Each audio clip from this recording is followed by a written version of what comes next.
Alright. I always say that. I guess that's my thing. Maybe I'll just make an intro for my videos that is just a big, colorful, alright. It'll come in and you just see this big thing saying, alright. And then I'll do a voiceover of me saying, alright. And then it'll cut to me and I'll be like, alright. Anyhow. Good morning, everybody. It's Thursday, the 11th of December. I've been eating pretzels, so forgive me if I have pretzel in my teeth. It is a morning.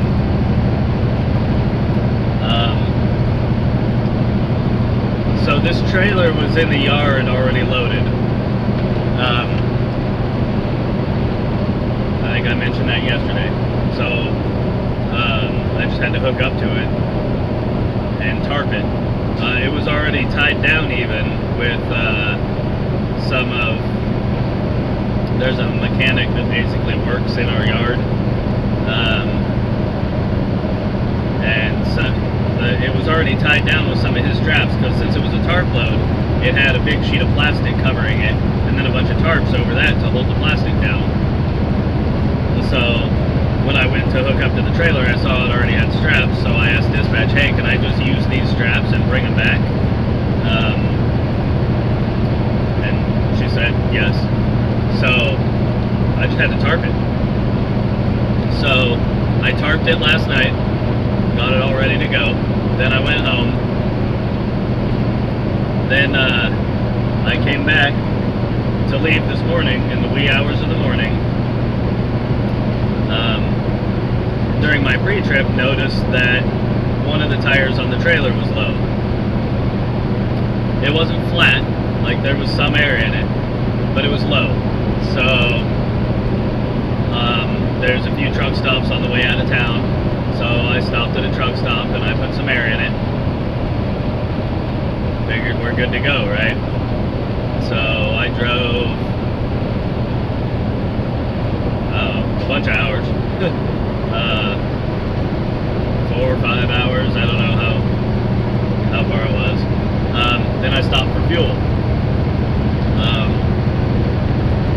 While I was getting fuel, I figured I'd check on that tire since I had to air it up. Went back there and checked on the tire, and it was low. Not flat. It had air in it, but it was low. I don't know what the pressure was because I just hit them with a hammer, but you can tell by the sound. The other 7 tires on the trailer all made the same sound, and that one was more of like a thud or something. I don't know how to explain it. So I called. Well, first I texted the big boss. He didn't reply, so I tried to call him, and then his voicemail said he was off. Okay. His voicemail also said who to get a hold of. So I got a hold of that guy. Just said, hey, this is what's going on. I hooked up to this trailer. It was already loaded. So I hooked up to it in the middle of the night. Noticed the tire was low. Since it wasn't flat, just low, I figured I'll just air it up and I should be good to go. Because, like, who am I going to wake up?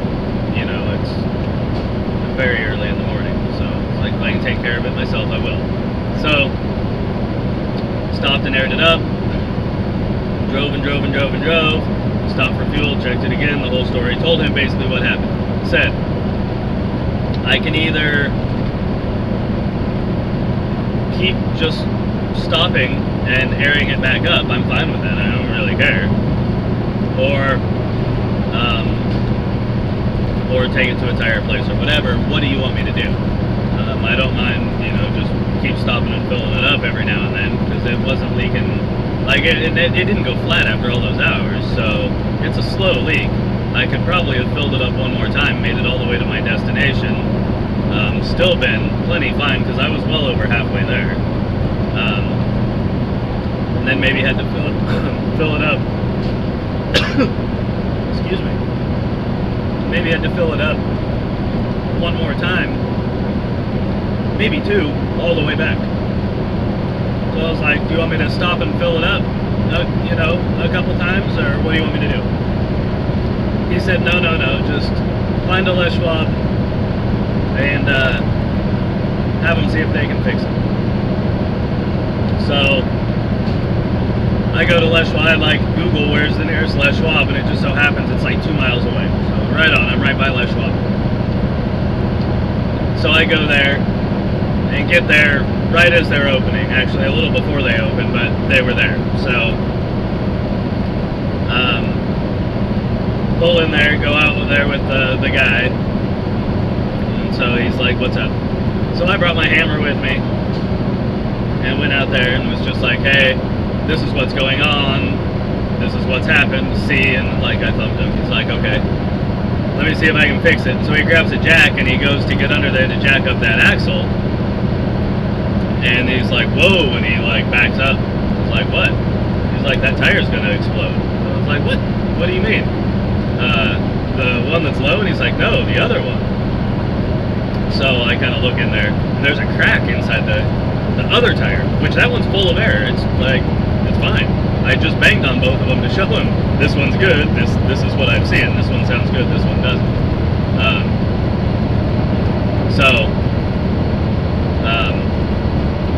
Anyways, he takes both of them off. Can't find anything wrong with the one, like he immediately, once he saw that one had a crack, he pulled the valve stems out of both tires. Just get all the air out, that way we don't have to worry about it. So he gets them both off the truck, he hooks the one that had a slow leak up to air, and he's running soapy water over it, and he can't find a leak anywhere. So he's like, well, that one, it must have just been the valve stem was like a tiny bit loose, and so it was leaking super slow or something, because I can't find anything wrong with it. The other one still held air, was doing fine, but he just happened to see that it was swelled up in a spot, and there was a big crack in the middle. So that one was gonna blow. He was like, yeah, that one was about to blow. So ended up getting 2 new tires put on the trailer, because only the one had the crack, but I guess we never replaced just one tire. So if you're replacing part of, you know, that side of the axle, just replace them both instead of one. So had to get 2 new tires put on. So now I'm back going, but that's been my morning thus far. So the day can only get better from here. I hate losing time like that. Like, I don't know, just always trying to make up time. So I hate having those kind of setbacks. But what can you do? Tires don't last forever, I guess.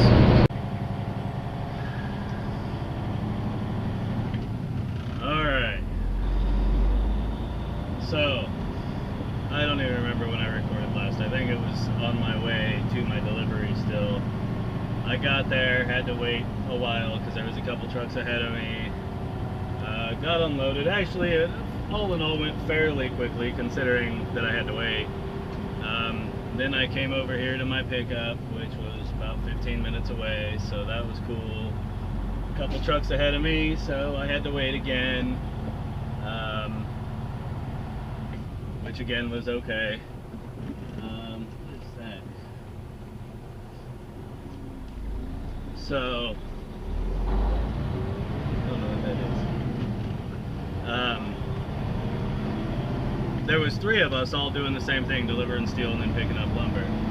Because of my tire issues, I was the 3rd one. I would have probably been the 1st one otherwise. But, so the first guy got loaded. They don't have a scale here where I'm just leaving from. And they don't know how much anything weighs, so they're just like, we're just gonna load you and you can go scale it at a truck stop. Alright. So the first guy gets loaded, takes off to the scale. They start loading the lady that was after him, immediately ahead of me. Then the first guy comes back, he's overweight. So they take a bundle off. And he has a 4-axle truck, so he can haul more weight than us. They were going to put the same load on us that he had. So I told the guy, when you start on me, I want you to load it like this, told him how I wanted it based on the info that I got from the first driver that was overweight.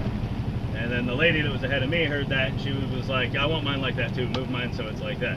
So he moved hers so it was the way I described. Then she went and scaled, texted me, and said she was all good. So basically they loaded most of me. There was one area that was questionable on whether it was going to be heavy or not. The back, basically the farthest back stack.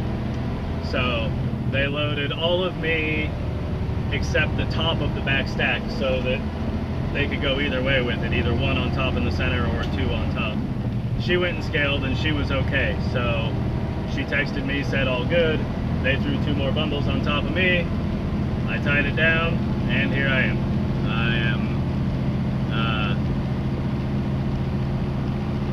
Going, there's 2 truck stops up here, a Love's and a Flying J. So I'm gonna go probably hit the Love's, scale, make sure I'm legal, because no sooner do I get on the highway, but I'm crossing into Washington, gonna hit the port of entry scale. So I don't want to find out at the government scale, at a DOT scale, that I'm overweight. So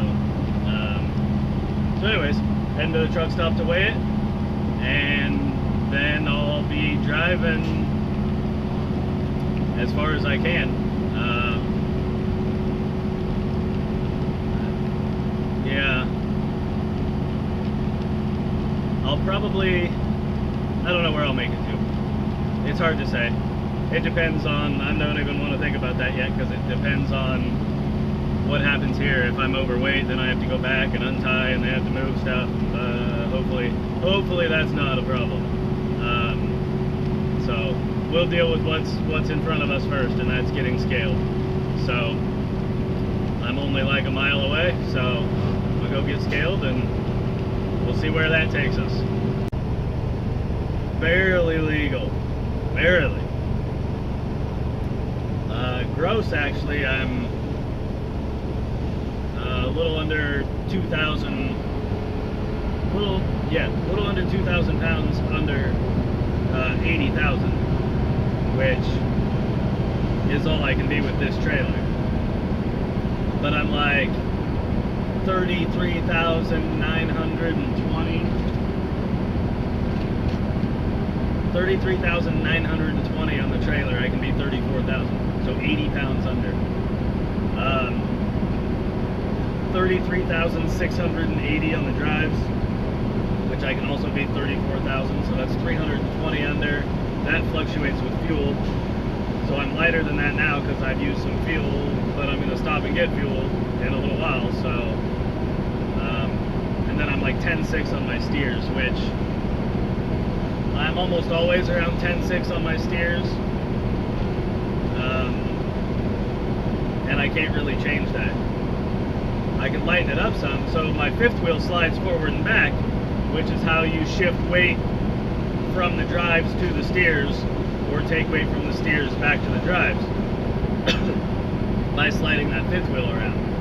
I could slide it back a little more, which would take more weight off the steers and add more, it would add that weight to the drives. I would never need to do that. But I can't really slide it forward any, or else the trailer will hit my headache rack when I turn sharp. You can suck the trailer up real tight when you're pulling vans and reefers and you don't have a headache rack, but I have, my exhaust is, there's a big muffler that runs up behind the sleeper, and then I have a headache rack back there which has all my chains and binders and all that hanging from it.